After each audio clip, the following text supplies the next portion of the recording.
Olá, aluno, tudo bem? Eu sou o professor Otávio da Escola Cedtec.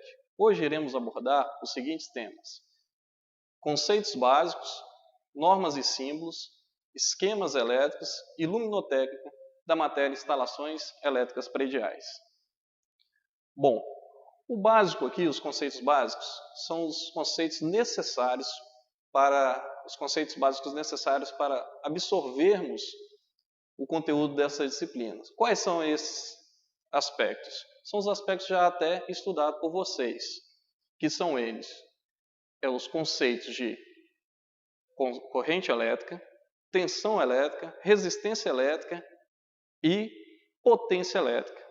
Bom, esses aspectos são imprescindíveis para todo o curso de instalações elétricas prediais. Para definirmos isso, podemos fazer uma analogia ao sistema hidráulico, ou sistema hídrico, aqueles que chegam até a nossa casa, como, por exemplo, a concessionária de água fornece água até a sua residência. O que seria isso? Como que essa água chega à sua residência? Bom, há uma tubulação que sai da estação de tratamento da concessionária até a sua residência. Mas ela chega através de quê? Há uma pressão que é feita nessa água, ela percorre esses dutos e chega até a sua residência. É a mesma coisa a corrente elétrica. A corrente elétrica ela só circula em um circuito a partir do momento que tem uma pressão.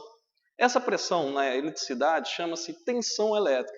Essa tensão é o que faz com que esses elétrons façam um movimento ordenado, originando assim a corrente elétrica.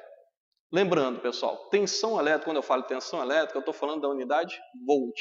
Quando eu falo em corrente elétrica, eu estou falando de ampere. Bom, mas esse caminho não é simplesmente um caminho suave, um caminho tranquilo. Há sempre o quê? Seus obstáculos. Esses obstáculos enfrentados por esses elétrons são denominados de resistência elétrica. Essa resistência elétrica nada mais é do que obstáculos que se tem a opor a passagem dessa corrente elétrica. E essa resistência, assim como a tensão e a corrente, ela também tem uma unidade, que é o Ohm. E o que seria, então, a potência elétrica? A potência elétrica nada mais é do que a capacidade de um corpo de um equipamento, de realizar trabalho. O que seria isso? Exemplo, o chuveiro da sua casa. O chuveiro da sua casa é lá, 3.500 watts. Você não estava satisfeito. O que você fez? Você comprou um outro de 5.500 watts. Qual é a diferença desses dois? A potência elétrica. O de 5.500 watts ela tem uma capacidade maior de realizar um trabalho. Qual é esse trabalho? Esquentar a água. Então a gente tem essas quatro grandezas que serão imprescindíveis daqui por diante para darmos início aqui ao nosso estudo de instalações elétricas prediais. Corrente elétrica, tensão elétrica, resistência e potência. Ok?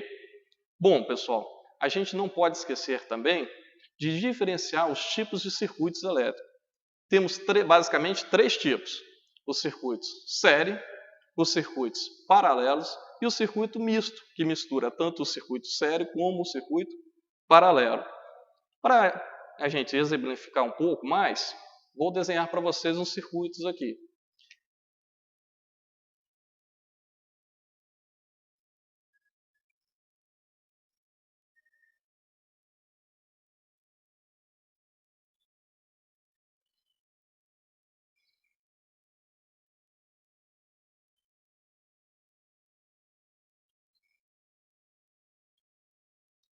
Aqui trata-se de um circuito série.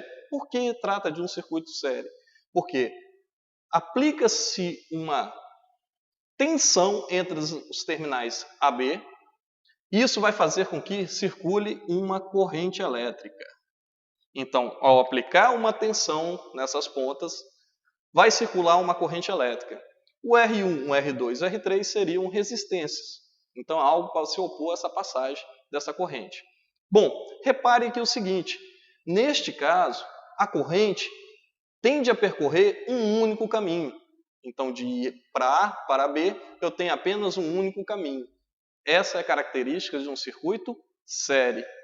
Já um circuito paralelo é exatamente o oposto disso aqui. Seria isso aqui.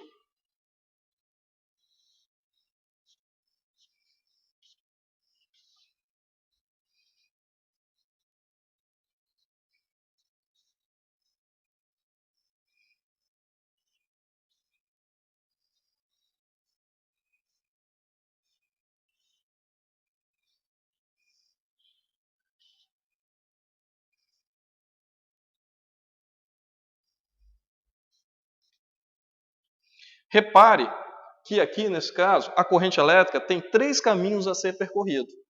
Eu tenho o que eu chamo de I1, eu tenho o que eu chamo de I2 e tenho o que eu chamo de I3.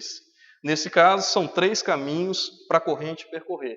Então, se a corrente tem um único caminho, trata-se de um circuito sério. Se a corrente tem vários caminhos a percorrer, trata-se de um circuito paralelo. Isso será imprescindível para as nossas próximas aulas. Por que será imprescindível? O circuito paralelo é utilizado em instalações elétricas prediais. Ah, é? Não é o circuito sério? Exato, é o circuito paralelo. Por quê? Se eu tiro uma resistência aqui, essa corrente ela não vai mais percorrer. Vou interromper o caminho dela aqui. Agora, se eu tiro essa resistência aqui, a corrente vai passar por R1 e também vai passar por R2. Ou seja, se um equipamento da sua casa danificar, isso não pode interferir no funcionamento dos outros. Então, essa é uma característica fundamental do circuito paralelo. Uma outra coisa que temos que observar também, que a tensão aplicada num circuito paralelo é sempre a mesma em todos os resistores. Já no circuito série, não. Já no circuito série, a tensão aplicada em cada resistor desse, ela vai mudando. Bom, dando continuidade, então, nesse capítulo, uma coisa que é fundamental, que iremos estar utilizando sempre, isso é sempre, é a lei de Ohm. O que diz a lei de Ohm? Que a tensão é diretamente proporcional à corrente vezes a resistência, ou resistência vezes corrente. V é igual a R vezes I. Essa é denominada lei de Ohm. Então, quanto maior for a corrente aplicada em um determinado circuito, maior vai ser a tensão. E uma outra fórmula que a gente falou também, de potência. A potência é dada por tensão vezes corrente. Então, quando você depara com os equipamentos elétricos ou eletrônicos de uma resistência, a unidade, ou seja, a grandeza elétrica que é denominada é a de potência, cuja unidade é o watt. Ok? Então, esse é o conceito básico para darmos início às instalações elétricas prediais. Bom, a partir disso, podemos falar agora sobre as normas e símbolos que são adotados nas instalações elétricas prediais. Bom, a gente tem várias normas, né? A norma brasileira é a BNT, né? E utilizamos também algumas normas internacionais, que é a IEC, a NEMA, né? São uma adequação ao nosso sistema brasileiro. Bom, a norma que rege instalações elétricas de baixa tensão é chamada de NBR 5410. A sua última atualização foi feita em 2004. Então, é essa que está vigente hoje no nosso sistema. Então, a gente vai fazer o nosso estudo baseando nessa norma. Bom, o que seriam essas simbologias? Bom, a gente precisa de um padrão, a gente precisa padronizar, né, um circuito elétrico, por exemplo. Para quê? Você faz um projeto para que o eletricista que for executar entenda exatamente aquilo que você projetou. Então, ele vai ser executado de acordo com o que foi projetado. Bom, quais são essas normas? Bom, são várias. Essas normas são, quando se tratar, a gente precisa, no sistema de corrente alternada, que é o fornecido, né, pelas concessionárias aqui no Brasil, a gente precisa identificar os condutores. São os condutores fase, neutro, terra, retorno, entre outros. Então, esses condutores, eles têm que ficar exatamente sempre bem definidos. Não pode haver erro. Caso haja erro, vai acontecer erro no seu circuito. Ok?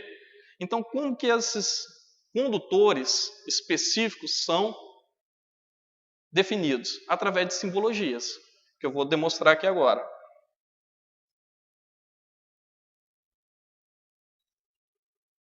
Exemplo.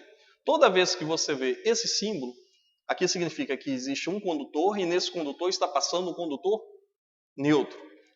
Ou seja, recapitulando, aqui existe um eletroduto e nesse eletroduto está passando um condutor neutro. Quando você tiver esse símbolo, aqui existe um eletroduto e nesse eletroduto está passando um condutor fase.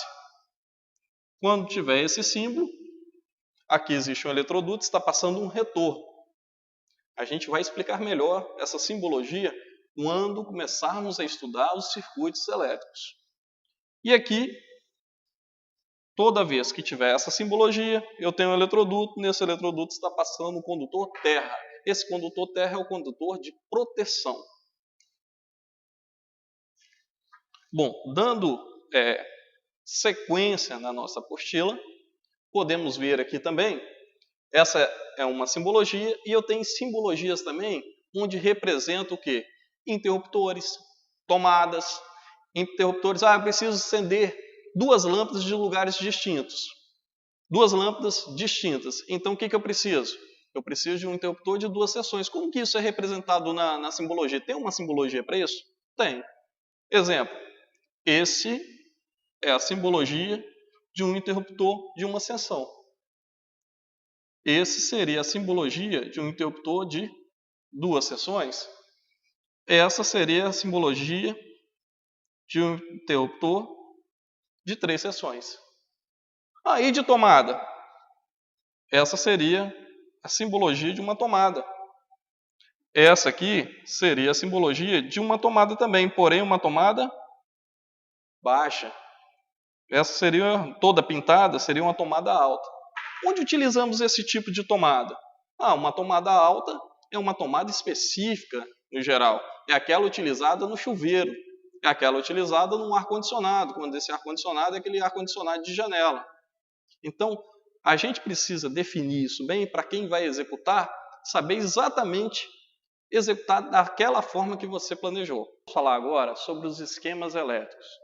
O esquema elétrico é fornecido pela concessionária EDP Celso para nós, em rede secundária, ela disponibiliza para a gente em 2 níveis de tensão, 127 ou 220 volts. Isso vai depender da carga que você quer utilizar. Bom, aqui a gente tem um esquema de 127 volts, que é um esquema de um fase e um condutor neutro. Então, um esquema a 2 fios. Aqui quando você tem um fase e um neutro, você só poderá ter um nível de tensão, que é 127 volts. Então, dizemos que esse sistema é um sistema monofásico, porque eu tenho apenas uma fase. Já no sistema bifásico, que é esse sistema aqui de baixo, eu tenho 2 níveis de tensão. Eu tenho tanto 220 volts, se for medido entre 2 fases, ou então 127 volts, se for medido entre fase e neutro. Então, o sistema de Celsa fornecido para a gente é sempre esse. Entre fase e neutro, eu tenho 127 volts, qualquer que seja a fase. Entre fase e fase, eu terei 220 volts. Esse é o sistema trifásico, onde eu tenho uma maior gama de possibilidade de tensão 220. Porém, eu só vou ter os 2 níveis de tensão. Eu vou ter 220 volts ou então 127. Se eu tenho um motor, por exemplo, e quero ligar ele no sistema trifásico, esse motor terá que ser um motor 220 volts. Então, são esses 3 níveis. Mas o que determina eu ter um nível monofásico, bifásico ou trifásico na minha residência, no meu comércio? Simples. Isso é determinado pela carga que você vai ter instalado. Se for o sistema monofásico, é até 9.000 watts de potência instalada em sua residência. Se você tem até 9.000, o seu padrão lá vai ser monofásico. Então você só vai ter um nível de tensão. Agora, se você tem de 9.000 a 15.000, ou seja, acima de 9.000 e até 15.000 watts de carga instalada, seu sistema será então o sistema bifásico, onde você tem possibilidade de ter 2 níveis de tensão. Agora, se o seu sistema é acima de 15.000 e abaixo de 75.000, você tem um sistema trifásico. Esse vai ser o sistema fornecido pela concessionária para você na sua entrada de sua casa. Um outro tema importante que a gente vai abordar aqui agora é o termo luminotécnica. Segundo a nossa apostila, a gente precisa saber alguns conceitos básicos aqui da luminotécnica. Quais são eles? Bom, o primeiro é fluxo luminoso. O que seria esse fluxo luminoso? Quando você vai comprar a sua lâmpada, a lâmpada fluorescente compacta, por exemplo, o que vai estar especificando ela vai ser o fluxo luminoso. Fluxo luminoso nada mais é do que a intensidade irradiada que sai dessa fonte luminosa. Então, quando você liga uma lâmpada, ela vai o quê? Radiar uma potência. Essa potência irradiada é denominada de fluxo luminoso. A sua unidade é o lumens. Então, quando você compra uma lâmpada, ela vai estar sendo, a especificação técnica vai ser em lumens, ou seja, qual é essa potência irradiada dessa fonte luminosa. Ok? Bom, outro, iluminamento ou iluminância, se preferir. Bom, ela é a potência, o fluxo, é a potência irradiada, né, o fluxo luminoso, dividido pela área que ela vai ser iluminada. Qual vai ser a área iluminada? Eu quero iluminar determinada área.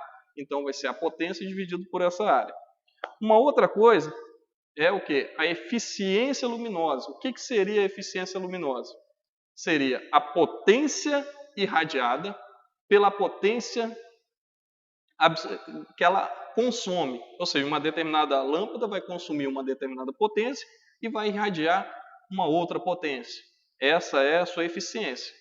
Quanto melhor a eficiência, vai ser a radiação que ela faz com que ela consome.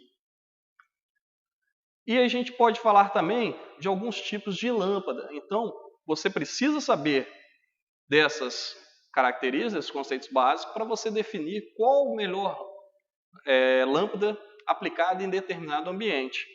Dentre elas, a gente tem a lâmpada incandescente, que não é mais fabricada. Ela é só encomendas especiais, algum tipo de serviços especiais, que ela é ainda utilizada, mas em residência ela não é mais. Ela foi substituída pelas fluorescentes compactas. Você tem, entre outros, halógenas, você tem as lâmpadas mistas, você tem as lâmpadas agora que está muito em evidência no mercado, que é a lâmpada de LED. Né? Lembrando que a lâmpada de LED, o consumo é muito menor, a durabilidade é muito maior. Né? Em contrapartida, é uma lâmpada que dissipa muito calor, então tem essa grande preocupação. E você tem essas lâmpadas que você vai determinar, as lâmpadas quentes, frias, isso é determinado por região. Um exemplo, uma lâmpada no Nordeste, a cor dela tem que ser uma cor mais azul, porque dá uma impressão de frio. Já no Sul, ela tem que ser uma intensidade mais amarelada, que dá uma intenção de quente. Então, isso tudo é determinado entre o ambiente que você está e a região que você está.